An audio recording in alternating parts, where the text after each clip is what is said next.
Welcome on in from another episode of From the Tips. I am Drew Ward, joined here by our special guest that appears to be Michael Myers at this point. Dave Ward, my father, has decided to hop on here and bullshit some golf with me. Dave Ward, how are you doing, sir? I'm fantastic. Thank you so much for having me. Yeah, man, no doubt. It's a wet. People wet definitely say I'm Dublin. the better looking half, and I didn't put a hat on just to show the crowd. Yeah, man. So again, thanks for joining me. Wet down in Dublin. Don't expect much golf for the remainder of the evening. Potentially, we might get an hour in. So not a whole lot to talk about Memorial. We will, of course, talk about Colin Morikawa in the solid round he had this morning. But let's just jump into things here. Let's touch base real quick, do some cleanup work on what was the week at Colonial. Of course, me being a Jordan Spieth fan was disappointed with the outcome come Sunday. However, I think Jason Kokrak deserves some respect and some due for not only the way he won last week, but really the way his game's been the last 8 or 9 months. Were you surprised to see Kokrak get it done last week? Ryder Cup is all I got to say. No. Let me tell you, yes, he's been solid all year long. He went into the most hostile territory, and I know Jordan didn't play well. And by the way, I was rooting for Jordan all day long. Gotta be, but I love it. He went in with people screaming and yelling at him, and did just enough to get it done. And this dude, although he's a big, long hitter, top 10 putter in the world, I want him on my Ryder Cup team all day long. So if Steve Stricker's listening to this podcast, Steve, all day long, Kokrak. Yeah, that's a really good point with the fact he's quietly become a top 10 putter on tour. I will, however, at this point, completely I'm not taking Jason Kokrak on my team. But we differentiate there. But no, you're right. I mean, talk about going into enemy territory. Everybody there outside of Jason Kokrak and his caddy or team was rooting for Jordan Spieth. It was super impressive. I mean, he all he had to do was scratch around an even par final round just based off the way Spieth played. But it's his second win. I think his last win was in 2020. He definitely deserves consideration for the Ryder Cup team. And I actually think when we look at this, which is why I don't think you can shoe in a guy like Phil Mickelson and stuff, because if I'm taking Jason Kokrak or Phil Mickelson right now, I agree when I'm taking Jason Kokrak, despite the win at Kiowa from Phil. Yeah, it's not like this is a fluke with what he's been doing. And he's always had the length off the tee. It's always just been, and a lot of it is on this tour. It comes down to who can putt and who can't. And some guys are extremely good ball strikers, but if you can't putt, you're kind of going nowhere. But yeah, Jason Kokrak last week, very impressive win. And then, Spieth, are you worried at all with what you saw out of Spieth and given that he was unable to close the door come Sunday afternoon? No. I'm not worried about it. The biggest thing I'm worried about with Jordan right now is his form is fantastic. I'm a little bit worried about fatigue. He's been playing a bunch, and I'm not worried about him closing at all whatsoever. But he's been playing so much golf and at such a high level. I'd love to see him take 2 weeks off for the U.S. Open. And if he took time off, I'm right back on. He's my guy. And as you know, I took him. him last week, and all day long, he's my guy. But I just think at this point, it's so hard to play at such a high level for so long, which he's pulled off for at least 2 months now. Statistically, wait, Drew, can I show this while we're on camera? We got. Let's see if I can pull this up. You see that? Is that your fantasy football trophy? No, that's Phil Mickelson right there, my friend. Oh, that's Phil. Oh, that is. That's well done. That's Phil Mickelson all day. That's for you, Phil. Did you print the damn words out to label on there? That's that's commitment, man. I respect the hell out of it. But no, you're right, dude. You're right. As far as Jordan, I'm not concerned either. Statistically, you look at the way he's played in 2021. He's been the best golfer in the world. It's really been the putter that's let him down, and that's encouraging to me, because the way that I look at it is Jordan Spieth's still going to get back to his good ways on the greens. It's something that hasn't left him. It's kind of been who he's been for forever at this point. And so I would be shocked if he doesn't continue his good play. And you 1 under through 3 today before the rain came in. So he's put himself in contention each and every week. And to your point, he's definitely played a lot. I think to him, a lot of it's too is he's just trying to ride this train he's on, and just keep building and building on it. And he had a short right miss all last week on Sunday, and it kind of was a detriment to him. But I wouldn't be too worried about it moving forward. You keep putting yourself in position to win golf tournaments, and you're a world-class player like Jordan Spieth is. He'll be back. But here, let's jump into this. And something that I mentioned last week, and you and I might be on different sides of the spectrum here. I know you have your thoughts on Brooks Koepka. So Brooks Koepka, Bryson DeChambeau, where do you stand with this feud? And I guess the second layer to that question, is it good for golf? Do you like it?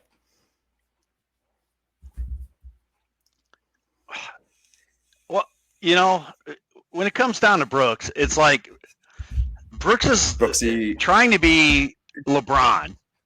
Brooks is Brooks, and Brooks is all about Brooks. And I'm all for his game when he shows up in the majors. It's fantastic. It's great stuff. But I never, ever get any other inkling than Brooks is about Brooks. He comes out, and this is I don't want to say it's the greatest major win ever, because I'm going to go on record while I come on your show and have a short term to talk about this stuff. But be careful. There ain't no doubt about it.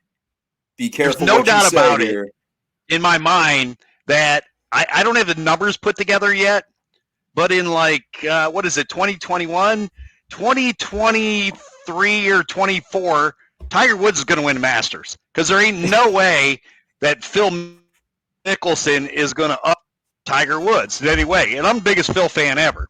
So I'm going to go on record and tell you that whenever Tiger is older than the modern day Phil, he's winning the Masters. Okay. That's kind of set aside. And but Brooks is about Brooks, and that's what I just don't like about the guy. I don't care that he shows up for these things here, because it's like Phil doesn't go out there, and Phil's not about Phil. Jordan's not about Jordan. These guys, you're talking about the greatest win, arguably. Let's throw 86 Jack. Let's throw 2019 Tiger. Let's throw this year with Phil. Those are the greatest golf wins pretty much ever. And this dude comes out, and you hurt my knee, and it's just all about him. So no, I got nothing positive to say about that guy. I'm sorry. So, and that's fine. And I personally like Brooks. I think, certainly the guy's arrogant. So do you think with him, with the knee and not being able to line up his putts and shit like that, you think that that's potentially him seeking attention because that's just who Brooks is? No, I mean, that would be crazy for me to come out and say that. I mean, all right. But the bottom line is, a lot, dude. Eldrick freaking played on a broken leg. Did you hear him come out and say, I can't line my putts up because I can't do it? And did Eldrick ever come out and say, it's all about me? No, this guy is different, and he is a dick. He is a dick. And that's just the kind of the bottom line. I'm the old school guy. I really like the guys that are really professional and like the game. And this I just don't think he is. Dude, he wouldn't even kiss his girlfriend. You really want to go back that far? That was the internet had a field day with that. No doubt about it. I have a field day with that. How, dude? My wife already doesn't like me. Could you imagine me doing that to her? On TV? Yeah, no, it'd be a bad deal, man. It'd be a bad deal. But I mean, okay, so listen, I'm not saying Brooks isn't a dick or arrogant, because he is, right? And Brooks has also been the same guy that said that he doesn't really care about golf that much. He's just really damn good at it, right? I think, however, to an extent, Brooks acting this way and having this personality is actually an asset to his game.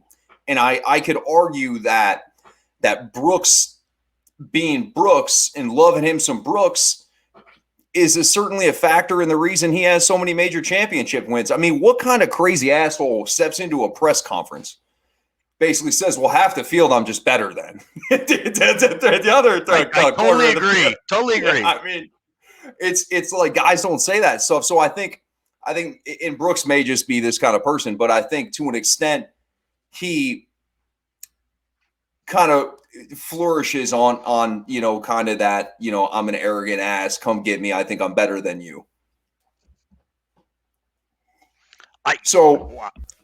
I'm with you. Yeah. So let's jump to the other side of it, though. Bryson DeChambeau, who I think is just extremely annoying. So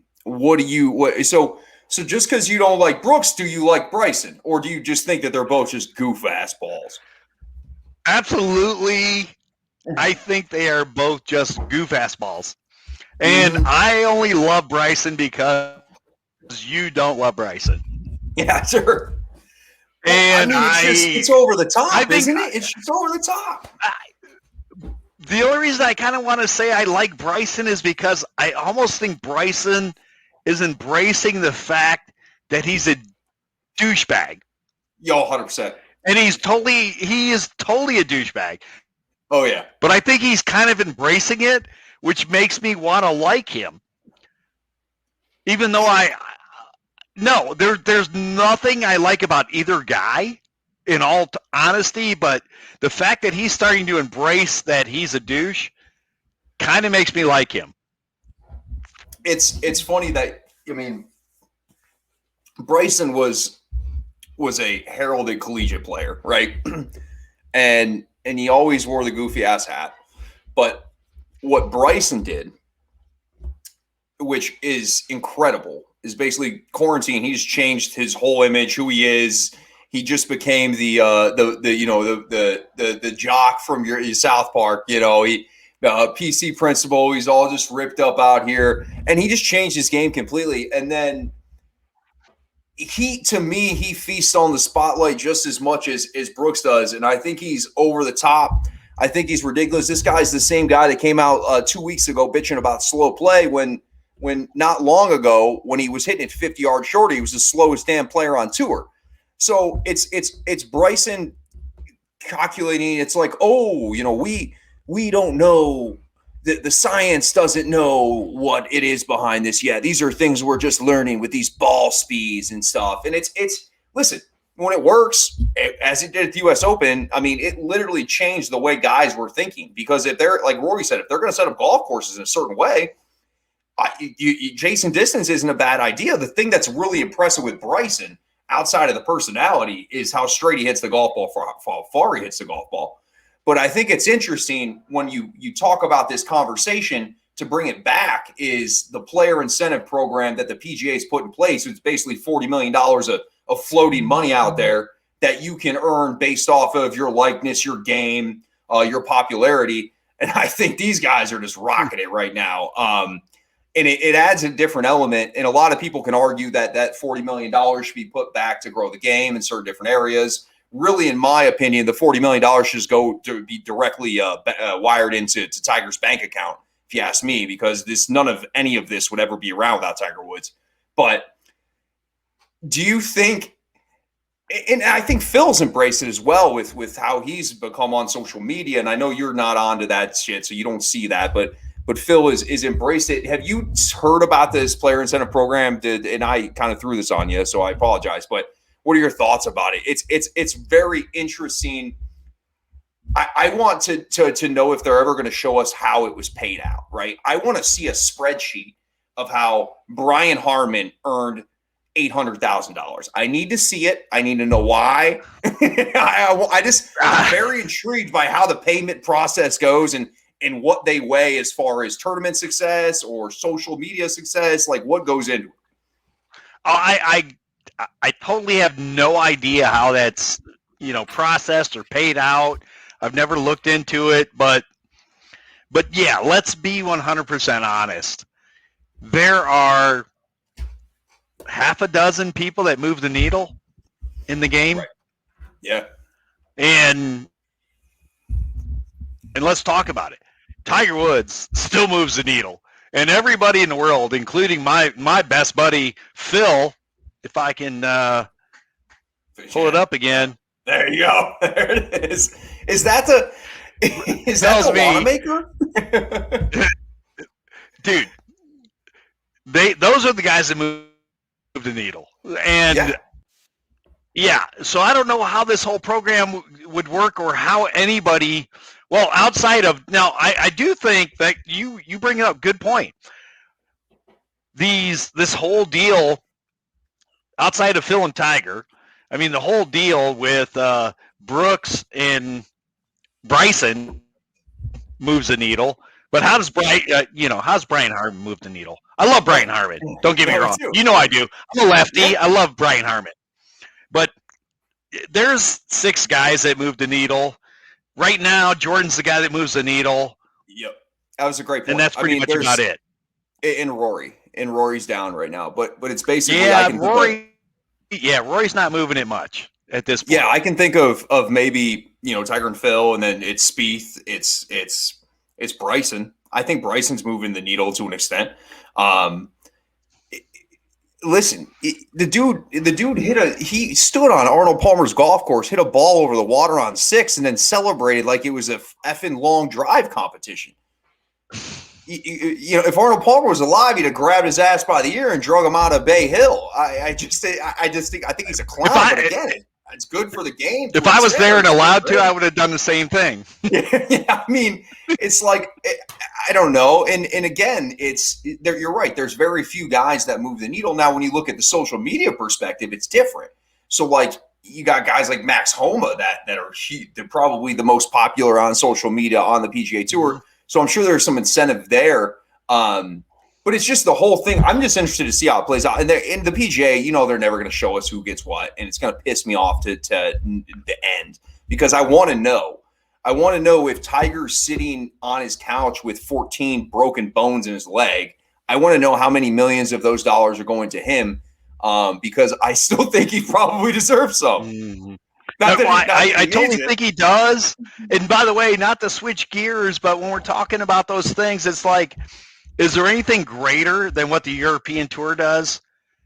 I agree. And talking about the guys coming on with the bad attitudes and they do commercials with that. Yeah. Come on. That's where the money needs to go. Those guys are fantastic and they're just amazing. And I told you, I want John Rahm needs to host the next one after what happened like a week or two ago. No doubt. No, you're right. And I mean, I even remember just the European Tour and just that's kind of awful what you're saying, but I mean, European Tour does such a good job just outside of the players and their interaction and how funny they are with Fleetwood and Poulter and all these guys are hilarious. The European Tour does such a good job of flipping things and shaking things up as far as formatting, courses, a fucking beer tent you got to walk through to get to the tee box, whatever it may be. I feel like the European Tour does such a good job of it, whether it's a men and women's blended event, which I've seen them have, or it's the Shot Clock Masters, or they do so many cool different events. And I think to one extent, as the PGA knows that the players over here are too snobby and stuck up to ever go for some stuff like that. You know what I mean? Are you going to tell me that you're going to put John Rahm in a Shot Clock Masters or Spieth in a Shot Clock? You know what I mean? Those guys probably won't go for that. But again, the innovation side of what the European tour's done to your extent with the videos they put out, and it's just constantly it's good stuff. And you're right. The money should be going across the pond, no doubt about it. That leads me to believe or to think about something that we haven't talked about is the match number 4, right? So the match number 4, just because I think that this is Phil just continuing to capitalize on his likeness. So this one, and not so much that you need to know about this one, but I want to touch it because I know you've seen some of the other ones, and that's what the discussion is. I want to see if you like them or not. But so the recap, what the match 4 is, Rogers and Bryson, which is the match 5 Brooks and Bryson, and just like a cage. And then I can only pray. Yeah. And then of course it's Brady and Phil. You've seen some of these. You like these at all? Are they overrated? I don't know. I know you've probably seen a couple of them, have you? You know what I have, and I'm kind of over the matches, except for the fact that I can never get enough of Phil. Phil's so full of crap, and he knows he's so full of crap that he just runs around and is like, how could you ever get enough of Phil? No, I agree. You know, the one thing that I found was, so when we go back to the first match, which was Tiger versus Phil, and I think they had it out at Shadow Creek in Vegas, if I'm not mistaken. I could be wrong. It was awkward at times because these guys they got the cameras on, and we're sitting back saying, "Hey, I want to see a $250,000 closest to the pin bet and things like that," and they were like, they didn't even know like how to feel, like, you know what I mean? It's like not like a normal round of golf. Like they're trying to talk some shit to each other, and it's like kind of awkward. And then you get up and like, oh, we'll pay for $500,000 this hole. And it was just like the premise is cool. The crap talking and things that you think that it would be better than I personally think that they've been. But the Tiger versus Phil match, it just happened to work out perfectly. I mean, Phil did win that. And he won what was it, 10 million or something? And it went into the dark. It went on to a playoff hole. Like, it was super cool. And just to the point though, although I think they're okay, and I'm glad that I'm pretty sure I had to pay for the Tiger and Phil one, which I'd pay to see Tiger and Phil anytime. But I think looking forward to now, it's just like Phil just continued to maximize his value and his likeness later in his career. I mean, he's doing things to continuously pad his pocketbook, and it's really awesome to watch because Phil is just that entertaining. And you know, whether what players think about Phil in the locker room is compared to the image he has in the public perception, it might be different, but I think the guy is just a genius of marketing himself, and he's just gotten better and better over time. No, it's fantastic, and I really like to be the modern day Latrell Sprewell out here that supports Phil, who's, you know, he's got a family to feed. So for me to be out here to buy those types of things for him, making 60, 40, 60, 80 million a year, I like to be that guy that helps him support that. Yeah, exactly. I like to be the modern day Latrell Sprewell. Even though I love Phil, but it's like, come on. This stuff is – the only reason I watch is because Phil's the funniest dude ever. He's great. You know, he's – although he's the most arrogant guy ever, but he's still funny. He's still funny. You got to watch him. Would you like to see Phil in the booth as far as commentating golf once his playing career does come to an end? I have told you, now let's be honest to your audience. I've told you for a year now, I want Phil to just fade away golf-wise because I want Phil in the booth. Phil is the modern-day Johnny Miller, and probably maybe even better than Johnny. But I mean, I have to be honest with you. After sitting today listening to stuff, I mean, come on. Faldo, Azinger, those are guys I really grew up and liked and things, but I don't want to hear those guys. They got nothing to say. Phil needs to be in a booth. Phil will return golf to its toppest point when he gets in the booth and quits playing. Because I really think golf is kind of fading on TV because there's just nothing. There's no Johnny. Johnny's gone. There's nothing there. No, I agree. And I think the commentating on PGA Tour Live is, in my opinion, better than it is on your live broadcast. But and I actually think that Phil will pursue that. He's mentioned that when he's busting foul those balls, that he does three things well: is play golf, and talk golf. And so it's just I would be interested to see at some point that he does end up in the booth, and I hope so. It's before we get into one other thing, I want to talk about just real quick. So like it's raining like crazy right down in Memorial, which is down the street from us. And what a bitch it is to play in the rain. And also because these guys played in a pouring down rain, and of course you need a caddy. You've caddied for me at the playing ability test, twice where it's poured rain like crazy. And it's just when it's weird because somebody asked me or said, how do you handle a rain delay if you're a player? And you think about it today, like the way that it works is the guys in the morning got in, right? You got, your Morikawa's guys, the guys that went off at 8:30, they're in. There's an opportunity. They're not teeing off until 4:00 in the afternoon tomorrow. And it sets a crazy thing. And so your schedules is completely flipped. You basically aren't playing golf for, 28 hours, 30 hours, or at least practicing or getting to the range. So it's the question was, how do you kind of stay loose and do things like that? And for me, it's like, as far as playing in the rain during a rain delay, it sucks because there's really, to be honest, there's nothing you can do, right? You're just sitting there, just kind of waiting for things to go by. But when playing in the rain is when a caddy is the most important person out there, and there's not enough dry towels you can have in your bag, rain gear, double gloves. I mean, do you remember when we were doing the playing ability test down in Myrtle Beach, and it started raining like hell, I think on one of our last holes. And it's just like, even as a caddy, when it starts raining like that, you can't keep anything dry, and it just gets nasty and it gets sloppy out there, and it's tough for guys. And you see it even on tour. I mean, even though the caddies are top notch out here, when it just rains really, really hard for an extended period of time, it's just there's not much you can do. No, and on top of that, at that time, I lost control of my player at the same time. Hey, I mean, listen, these rains.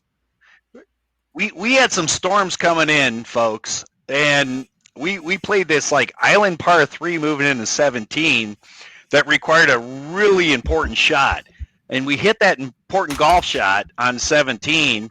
Or no, on 16, I apologize. And we walked out with 4, and this was a really hard golf shot. And we walked out with 4. We went to 17, and there was a downpour like I've never seen before. Yeah, I've never played in the downpour like that. Never seen a downpour like this before.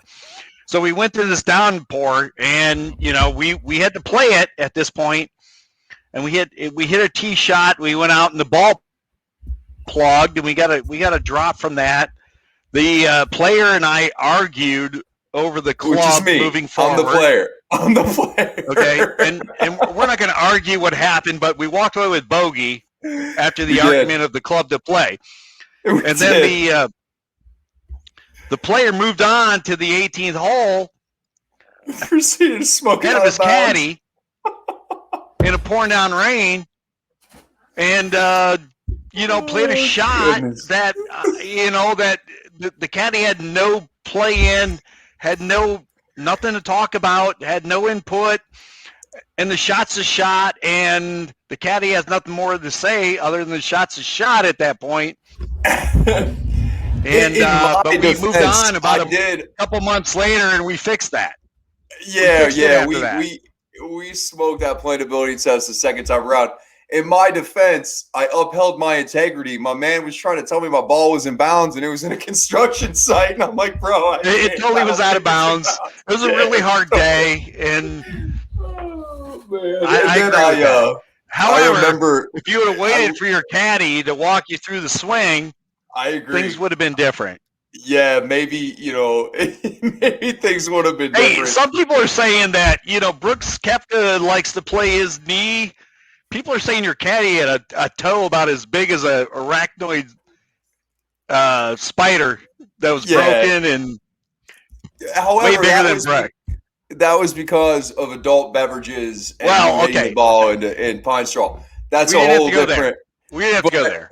But yeah, no, it's crazy though because you do get into these situations where things are so wet and miserable, and me now is So hard. I'm out of tournament golf, and I when I was playing a lot of tournament golf down in Myrtle Beach, we played in it all the time. I mean, there was times it'd be like 45 and raining, and it's like, what are we doing here? It's terrible. It's miserable. It's kind of just like a battle to the end. And then what happens is you get water between the ball and the club face, and the ball reacts different. Of course, the greens and conditions are become different. But anyway, that's out of here. Let's we had talk mud about balls all day, and we had to talk about the mud balls all day. Is it going to move left? Is it going to move right? Who knows what it's going to do? Right. And we're just going, let's play just hope it goes straight. Yeah. No lift and that's certainly a problem. There's mud balls all day. No doubt about it. So the next topic I want to get into before we just hit on Memorial and hop into a lesson real quick before we get out of here. You and I think, have a differentiating opinion on this topic as well, to an extent, is the rollback of the golf ball, or the lack thereof the rollback of the golf ball, or the technology aspect of it. Do you consider the technology part of it, the golf club, the equipment, more detrimental to the game, or the golf ball itself? To me, no, it's the ball. It's the ball all day long. I mean, I used to play wonderful golf courses, and by the way, hey, you got a lot of people out there, so they know me. They know people my age that are out there. But I used to play golf holes, and even when I was young and limber, I would hit a ball about 210 or 220 off the tee, and that was a bomb back in the day. And so you would take that, and you play all these golf courses, and beautiful golf courses that got 360 yard, 370 yard par fours. And back in those days, you were driver 5-iron, and those golf courses now are a driver and a flip 60 for a lot of people. And to me, it's all about the ball. It's just a joke. Yeah, and I agree to an extent that there's certainly golf courses around this country that could host even major championships that just don't have. I mean, when we were building golf courses back in the 20s and 30s, and some of these old school fantastic tracks we have, I mean, the expectation wasn't that we needed to have the course 7,800 yards at one point. So a lot of these places don't have the real estate to make those things happen. So I get your point to an extent. So, and I think it's 100% the golf ball as well. But to me, do you consider a rollback just at a tour level, or do you consider it a problem in the I guess amateur game, if you will? No, I'd like to have it rolled back, the ball itself rolled back at every level, because I play holes now, even at 4 and 420. Now, if I actually hit it off the tee, and I'm not, I'm a high handicapper. I don't hit the ball very far, but I can play a 380-yard hole at a driver pitching wedge, sand wedge. That's ridiculous. I should never be able to do that. I just think the game's out of control with the ball. Anything, and at this time, I mean, if you could roll it back to the point where a good drive is 220 or 230. I mean, pros are still going to hit 270, right? Yeah. Yeah. I mean, let's move it back to that point. I mean, it to an extent, it still benefits the longer player. Always going to. It's interesting to me to think of, if we roll back the ball, how does today's technology in the ball work? You know what I mean? And I don't think I'm not expecting you to know the answer, because how the hell would you know the answer? But you know what I mean? It's just like, because I mean, we think of it now, and which is why it's really incredible what guys like Bubba do. Like, to be able to move the ball like he does with today's golf ball that just doesn't spin like crazy like it did before. I mean, the golf ball is pretty much made for you to hit it relatively straight, although at times we all find that difficult. However, the golf club itself is specifically, at this point, as you know, if you hit it off the toe, it almost self-corrects. To an extent, if you hit it off the heel, it almost self-corrects. I just wonder, the technology is still going to do that? It would be weird to see it. I do agree I don't like it at the amateur level at all. I think players and people have enough problem. For somebody like me who can hit the ball decently far and scrap it around a golf course, in the 70s occasionally, or typically, I can step back a tee or two. And 6,800 to me it's still a challenge to my game, because clearly I don't play a lot, but I think at the professional level, if you roll back the golf ball, it brings in so many different golf courses. And one close to home, and we talk about all the time, is Inverness. There's tons of these golf courses that have kind of just become extinct as far as a professional level, just based off the distance. So I think there's super benefits as far as rolling it back on the professional level. I also, as an ex-golf pro, think of it at the amateur level, like, pace of play is already a shit show as is. Do we need to make it any harder than it is now? If that makes sense. No, I couldn't agree more. I mean, let's think about Inverness. Let's think about when even par won in Inverness. And now it's like a pitch and putt. Yeah. Well, and they've actually renovated it. Something's got to be done, I mean, they're doing the best they can, and they can maybe host a women's tournament with the modern day golf ball. But let's face it. I mean, you're making these things, these wonderful, the most beautiful golf courses in the world, extinct, that we'll never see as fans. You'll never see them. You'll never see Inverness on TV, except the Solheim Cup coming up in September. Well, and maybe you will, only because they stretched it out enough. They did. They spent a lot of money doing that too. They can host the women. Yeah. Not the male tournament, which, by the way, in 1980 won with even par. Yeah. Well, you and I have both been out. I mean, that has nothing to do with guys getting bigger and stronger. That's all about the golf ball. Well, and I think I think to an extent, yes. To an extent, no. I do think that fitness and things have become a bigger deal on tour than they certainly were. The thing I was going to say is, when's enough? Like, when are the golf courses 8,200 yards? Like, when, you know what I mean? Which is why I think that something needs to happen at a point sooner rather than later. Because when do we, like, what's the cutoff, right? When does it become an embarrassment? Like, what are we? I could argue we're there now. I mean, but like, so we just played a basically, and I know it's 7,800 yards on paper, and it didn't necessarily play 7,800 yards, but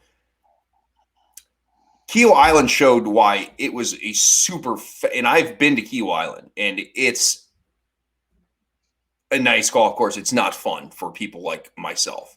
It's just not.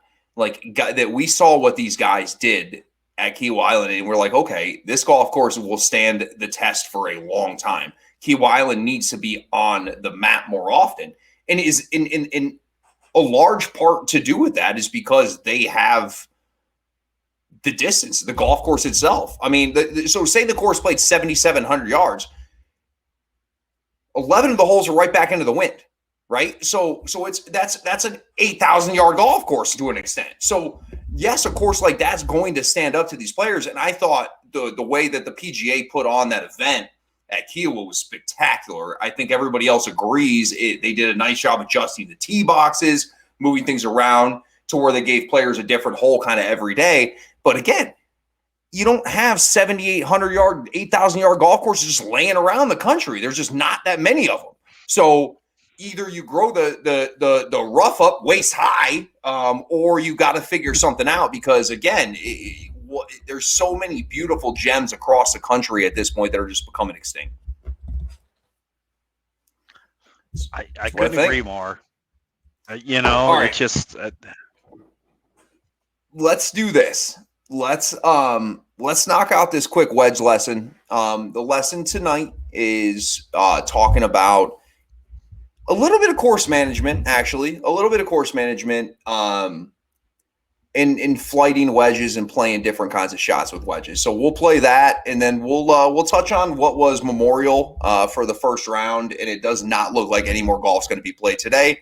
And then we'll get out of here. So let's pull this up. Guys, welcome back in to another little quick lesson here from the tips. Got the Memorial Tournament going on this week, one of my favorites. This week I want to talk about wedge game, kind of how to hit a different couple shots with our wedges, flight our wedges, think about course management as far as trajectory goes, how we want the ball to spin, even how to look at playing holes and where the flag location is at. So we'll touch a little course strategy. The one thing I'll say that I see a lot of people do when it comes to course management is everybody wants to hit the ball as close up to the green as they possibly can, right? I get it. Problem is if you have to understand where the hole location is. If there's a hole location just over a bunker, is being 50 yards out with the inability to spin the ball to stop it, is that really the best case scenario? So we need to start thinking of shots ahead to an extent and where we want to place the ball. Now, we can take full wedge shots to those front pins. We're trying to stop the ball as quickly as possible, right? But what happens when we have a back hole location? Are we wanting to continue to hit the same shot with the same trajectory? This is where I like to play with the different wedges I have. I carry a 52, a 56, and a 60. Ball position, swing type, 3/4, half, these are going to change the trajectories and the spins that we see. So personally, I am one that I do not like to hit very many full wedges. I like to control my ball flight and control my spin. So when we're talking about stepping up and hitting wedges to back hole location, if I can find a damn golf ball here. All right, so first thing we talk about is ball placement, right? And ball placement is extremely important with wedge shots. My typical ball position, straight on, is slightly off my back foot, and I like to have my hands slightly forward. One of the other things I like to do with a controlled 3/4 shot, and I have a 56 here, this is normally a 120 yard club for me. I don't like hitting it more than 105, 110. It's going to be a lot of 3/4 action. Okay, so we think we're going to get the club, or the ball rather, slightly back in our stance. And I also like to have a little bit of the weight on the front foot. It's just assuring we're getting back through and making clean contact. So one of the most important things when we're talking about hitting 3/4 shots, what most people tend to do is the lower body, once we get to the top, tends to kind of stop working, right? We get loaded here, and then it seems like we just kind of go with our arms because we're trying to saw something off. The most important thing is continuing that lower body and your upper body moving through the golf ball. We're trying to stay on top of this ball, right? So, for example, with the 3/4 shot, we're here, and we're on top of the ball. We got to make sure this lower body continues to move. Otherwise, the move is to over the top, and that's going to get you 5 or 10 yards past where you want to go, and of course to the left. So we need to think the shot through. If I have a shot from 95 yards and the pin's all the way in the back, I might go grab my 52 degree and try to skip something back there, right? We're trying to make sure that we are using our trajectory to our advantage. You may see a lot of the times on tour, guys hit the low nipping bullet. Beautiful shot. So how do we get there? How do we control this trajectory, right? The first thing is our ball placement, right? The other thing is people tend to want to get extremely steep with a golf shot like this. And so what I like to do, and a drill that I like to work on, is with these 3/4 wedges, is try to keep it low and slow on the way back. This is shallowing out our plane on the way through, which doesn't let us dig too deep. And the problem is, once you dig too deep, the ball can balloon, the ball can start spinning in different ways you don't want it to.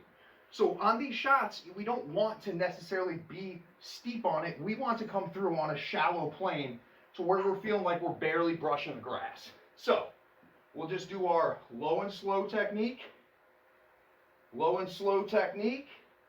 and then you want to feel like you're just barely brushing the grass. You want to shallow out that plane. So let's think through these shots. Let's think where we want to leave our golf ball. And then let's get creative. Let's start using trajectory. Let's start hitting 3/4 to half shots. It's way easier than just stepping up and hitting a 60-degree. Hey, I have 90 yards. I'm going to hit 60-degree. We need to start thinking through this. Things like this is going to save you shots. I could do a whole lesson on just course strategy and things like that. We really need to start thinking our way around the golf course and get creative with your wedges. Have some fun. Go out and try some different shots. Try to get steep. Try to get shallow. See the different trajectories and the different ways the ball spins around the green. Hope you guys have a wonderful weekend. All right, man. So, again, just you've played enough golf. You've seen enough golf where trajectory, and if I'm wrong, clearly tell me, but I think trajectory, club selection, and almost how many times have you seen or yourself gotten to a shot, you have 55 yards to a front pin and you're over a bunker and you're realizing I'm better off being 50 yards backwards. And that's a simple thing where guys just want to step up. They want to hit driver. They want to move it down there. And then they get a position where they're kind of setting themselves up to make a bigger number than they would have if they would have hit a 3-wood or a hybrid and laid back to a proper yardage. Dude, I could not be more agreeable about that. I mean, I have to tell people that they have to understand I'm like a 30 handicap, and I'm out there, and I have to tell you that when Drew tells you something, he's actually a real player, and he can do what he's showing you to do. And he's tried it I imagine he would take a club and beat me in the head if he could, because he showed me these things over and over and over and over. And apparently I just have a difficulty of understanding, learning, and putting these things into place. But dude, what he's telling you is true, and it is legitimate. I just can't put it into practice because I guess I'm just a stubborn father. I don't know what the deal is, but I agree with it. Yeah, 100%. And I appreciate the backup on that one. But no, to your extent, I mean, I literally see people when I play golf with, and you and I, we'll play, when we get paired up with somebody or when we're out playing, you just watch people just lose strokes left and right by just not thinking about what the hell they're doing. And it's just, you see it you even see it on tour. There's guys that need to work on their flights, their wedges. There's guys that actually are to the detriment. You could argue a Bryson or a Rory, like, and trust me, these guys know more about golf than I do. That's not what I'm saying whatsoever. But being able to flight the ball and control the spin and kind of hit it low, middle, high it's important. And just kind of planning your way around the golf course, knowing where the pin is, knowing where to miss it. Like when you're a golfer shooting in the 90s or the hundreds, right? You need to step into shots thinking of the best place you can miss the golf ball, right? We need to and I can talk about course management forever. The one thing that I always think that I do pretty well, and you can tell me if I'm wrong, is I usually think through and I know where I want to be on the golf hole and I know where I want to be as far as distance goes. Like, you need to think this through to an extent where you leave yourself, you say, hey, listen, I'm a 27 handicap. More than likely, this shot's probably not going to be perfect. It's actually, if it's perfect, I will be shocked. So how do I hit the ball when it's not perfect? And how do I make sure that it's the right side of the miss that I might have a chance to make a bogey or a par? Like, that's the thing. Like, that's what people need to think about. It's not like you need to think about where your miss is going to be. I've heard Tiger Woods say that he probably thinks he hits 3 perfect shots around. So no, what do you and I totally agree. And you know why your audience wants to know why I beat you? It's because of that kind of advice. It's because, dude, when I've got 105 yards out and I could, if I hit the perfect 60, I'm going to be stiff. I hit a 56, 53 pitching wedge, chip it up there because the miss is so much easier at that point that I just don't even inside 100 yards. I hit a 56 instead of hitting the 60 all the time because you got to be precise with the 60. With a 56, you got all these variables that you can get away with. Yeah, no doubt. You can use the bounce of the club. I totally agree with you. When you're stepping back, you just look at it and it's just you're looking for solid contact. Yep, I agree. And as always, anybody, you want to talk about anything in particular, swing tips, you want to video your swing to myself, I will send you back a lesson as soon as possible. But before we get out of here, let's touch on the golf tournament going on right now. And the best ball striker on the planet Earth, as far as the iron game goes, is Colin Morikawa. And I say this quite frequently on Closest to the Win, our Tuesday night show, 9 p.m. Eastern. Check it out if you don't already. Colin Morikawa putts decently. He's going to contend every single week because he's that good with his irons. He's literally one of the best ball strikers you're going to see out there.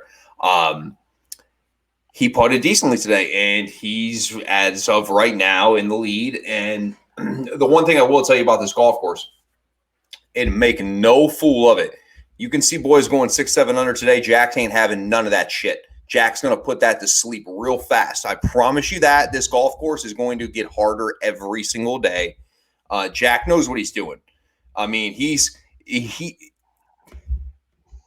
just put in. So Jack said, Jack, just get off the track. He said, I'm going to do this renovation. $800,000. He ended up spending $8 million. Jack knows the game. He's seen these players. He knows the changes in the course that need to be taking place. The course is wet right now, right? It's sopping wet. This is why you see some of these scores. But Jack was not. It's 18 under par is not winning this golf tournament. It's going to be somewhere around 10 to 12. And I know you got guys came out hot now, but it's going to get frisky because he's not going to get played a fool. He knows what he's doing here. He's pissed as much as anybody about the saturation today on the golf course. Wouldn't you think? Oh, there's no doubt about this. He is mad that rough about is rain. that rough is set up where if you miss the fairway, you're toast. And if he has to rein it in some way, it's getting reined in. Oh totally. Yeah, I agree with that. And then, so just to touch on a few guys real quick. Colin Morikawa, of course, I'm not surprised at all. I'm not surprised. I actually say I'm not surprised. I'm somewhat surprised to see Xander Schauffele be there. I know he's a world-class player. His game hasn't been that great lately. Bo Hoag. Are you surprised to see Bo Hoag on that leaderboard? Absolutely not. He's a Buckeye. He's played this a million times. Yep. There's some guys out there that no, absolutely not, and don't think he won't stick around. By the way, it would be great. It would be a great story if he did, because the local sport's going to be out there. They'll be fired up. you know how Buckeye fans are. They'll be lubricated. They'll be out there, following Ball Hogue come the weekend. Christian Bazootin Hope. He's been just, not many people know him here as much. He's just really a kind of a world-class player. I'm not surprised at all to see him there. Rafa Cabrera-Bello is somewhat surprising. And then Justin Thomas there at 3 under. I was talking on the show on Tuesday. It's like, do we ever know what JT's showing up? It seems like recently you can't peg it for JT. He's missed cuts. I mean, of course he's won huge tournaments this year, including players, but not shocked to see him there, but somewhat surprised. Well, let me ask you about this guy, the Rickster. The Rickster there at 3 under. The Rickster has some new prescription sunglasses that look super sweet. I have kind of made a living on this show on Tuesdays, basically fading Rick Fowler, and it's not because I want to. I like Ricky. It's just because it was the right thing to do. It seems like maybe the corner's being turned. You shocked to see Ricky there? You think it's going to continue? What do you think? Well, just look at my notes here. Ricky, it says Rick. I hope it's real. Dude, I'm the Rickster fan all day long. Rick's the man. Yes, I think it's real. I actually think what he's been doing is right, and I think it's moving forward. I have not been able to watch enough that I can trust his putting yet, because, dude, it was the best putter in the world for like a year. And then, God, I don't even know if he could putt again. So I've not seen enough if I trust his putting, but I want to believe it's real. Totally. Yeah, that's a great point. It really is, because you talk about Ricky Fowler, and he probably has the sweetest stroke on tour as far as on the greens, right? And he was one of the top putters. But what happens is when all the other parts of your games are is absolute shit, it tends to trickle down the entire bag. And I think he's just gotten to that point. And I think hopefully he's getting back, because Ricky is one of those guys. If Ricky's in contention, we talked about moving the needle. I think he moves the needle a little bit. So it's good to see him there. And it's also good to see Duff Daddy playing better. Like, Duffner was off the face of the earth, dude. Literally couldn't we send out an SO? I mean, he was in rough shape. So to see him at 2 under is pretty good. And then it looks like Bryson's 2 under through 3. I'm not going to pay too much attention to that, because, half the field, I mean, Speed's going to probably go 56 or 57 for the round, and I'm not going to, predict anything else than that at this point. But hey, listen, if we're going to talk about Ricksters, can we be legitimately talk about a guy that people are not talking about that needs to be talked about? Yeah. I'm talking about Richie Rowensky. Rowensky. Yeah. My godson's roommate. This dude can play. He's been playing for months. He was my godson's roommate back at the Hank Haney School. He's legit, and people need to step up and understand this dude's there and he can play. Well, his name popped up on the leaderboard at Keel Island, which is impressive. And you're right. You're 100% right. He's and I dabble with the Richie Wierenski. You're right. He does kind of have a weird name to say, doesn't he? Richie Wierenski. But I dabble with him in DFS just because that. But you're right. If you actually follow him, he's been pretty rock solid for quite some time. So that's a great point there by you. And then let's talk about. I want to talk about some. And I feel like I harp on this guy all the time. And I do, but like Cameron Champ, right? Cameron Champ's currently in last place. He's 10 over. He shot 82 today. The crazy thing about this is because when we do this Tuesday show, we look at a lot of stats and you look. He's He is in the 200. He's over 215th in strokes gained around the greens and strokes gained putting. His off the tee game's not bad. His ball striking is not great, but it's not terrible. It's literally, you see that and you're like, wow, that is a glaring statistic. You can hit it a mile. I'll be honest with you.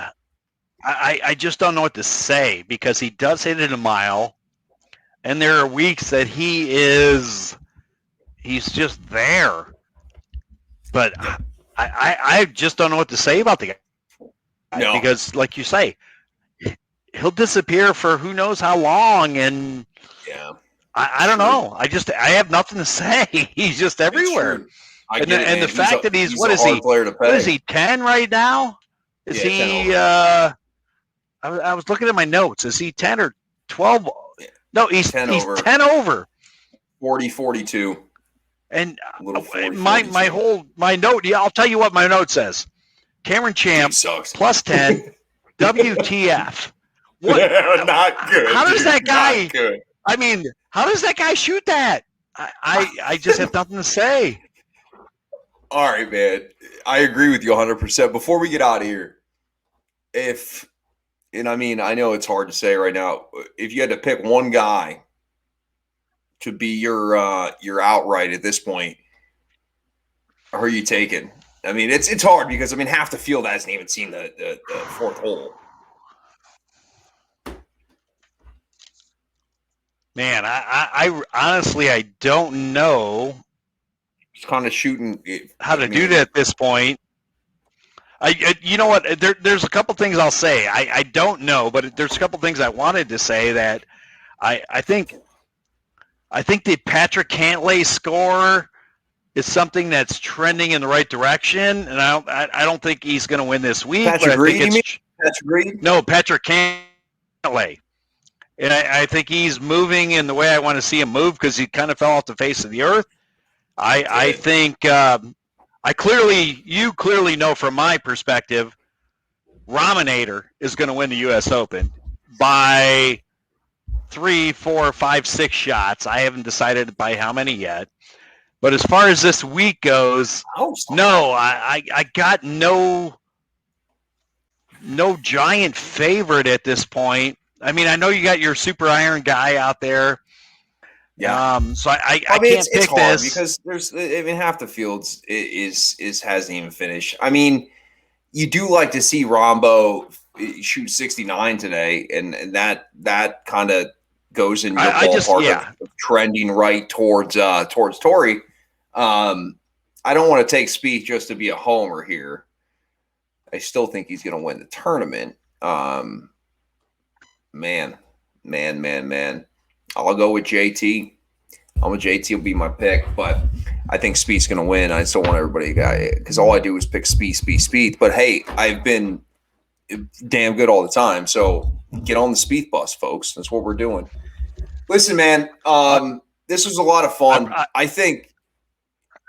Go ahead. Thanks. I was just going to say, man, people, double down on the Raminator. Don't even. He loves the Rom. He loves Rombo. You know, I'm not a Raminator fan, but I've been on this call for how long now? You have. Raminator's winning U.S. Open. All right. You see. And by the way, I also want to go back to the old guys. Oh, there's this fig jam, Phil Mickelson Wanamaker. Here we go again. Phil. All right. It's all about Phil. Right. Hey, man, everybody, thanks for tuning in. We'll be back next week, 6:30 That was for you, Bobby. PM. Yeah. All right, everybody have a good night. Thanks again. Thanks. Let's get out of here, man, with this outro. Did you get all that? If not, make sure you head over to hammercast.com, subscribe, and join the Hammer Nation. Until next time, keep grinding.